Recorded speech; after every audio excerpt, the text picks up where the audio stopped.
Gordon always pulled the big express. He was proud of being the only engine strong enough to do so. It was full of important people, like Sir Topham Hatt, and Gordon was seeing how fast he could go. "Hurry, hurry, hurry," he said. "Trickety-trock, trickety-trock, trickety-trock," said the coaches. In a minute, Gordon would see the tunnel where Henry stood bricked up and lonely. "Oh, dear, why did I worry about rain spoiling my lovely coat of paint? I'd like to come out of the tunnel." But Henry didn't know how to ask. "I'm going to poop at Henry," said Gordon.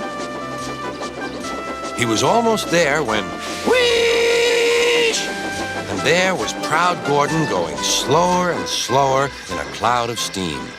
His driver stopped the train. "What has happened to me?" asked Gordon. "I feel so weak." "You burst your safety valve," said the driver. "You can't pull the train anymore." "Oh, dear," said Gordon. "We were going so nicely, too. And look, there's Henry laughing at me." Everyone came to see Gordon. Said Sir Topham Hatt. "These big engines are always causing me trouble. Send for another engine at once." While the conductor went to find one, they uncoupled Gordon, who had enough puff to slink onto the siding out of the way.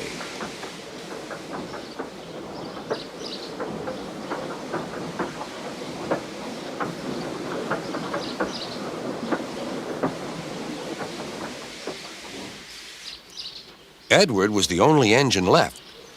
"I'll come and try."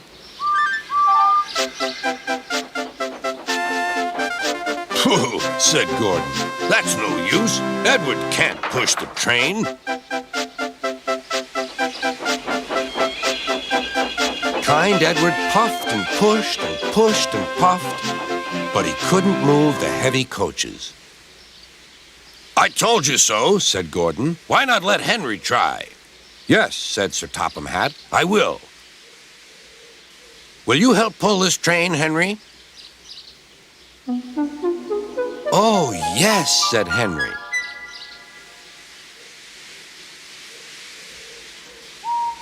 When Henry had got up steam, he puffed out.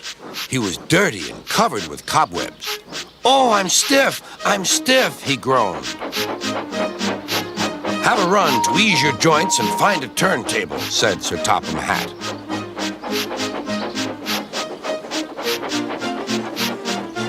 When Henry came back, he felt much better. Then they coupled him up. "Beep, beep," said Edward. "I'm ready." "Beep, beep, beep," said Henry. "So am I. Pull hard, we'll do it. Pull hard, we'll do it." They puffed together.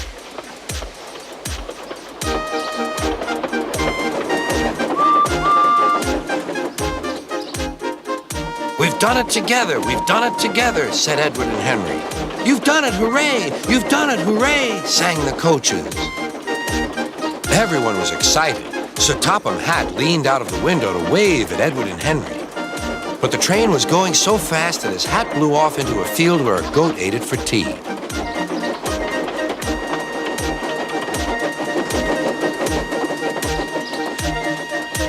They never stopped till they came to the station at the end of the line. The passengers all said thank you, and Sir Topham Hatt promised Henry a new coat of paint. On their way home, Edward and Henry helped Gordon back to the shed. All three engines are now great friends.